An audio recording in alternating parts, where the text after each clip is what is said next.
I started this story back in the spine of the Appalachians in Roanoke, Virginia, on the way to a fiddler's convention on a Friday night.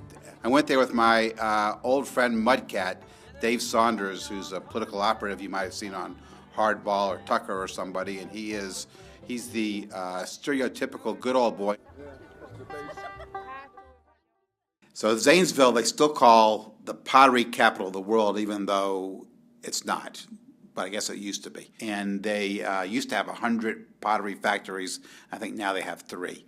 I talked to a guy who owns an antique store, and he was telling me about the hard times in the town, and he was also telling me about all the viral anti-Obama emails he got.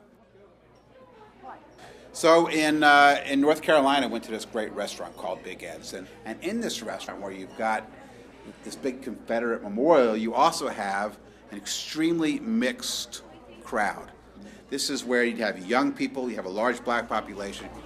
I think the idea that Obama is a Muslim and all that, I think that's all dropped and been proven to be wrong. At first, that's all I heard. We don't want a Muslim in, this type of thing. This is where Obama needs to score extremely well for him to have a chance to win in a state where 40 years ago he wouldn't have been able to sit down and eat in a restaurant. Clairton, PA, it's one of the few mills that are left. Most of these mill towns, the steel mills have all gone away. They still have a working Coke factory, not the drink and not the stuff you put up your nose, but the other kind of Coke. And this is a Union town, Democratic town.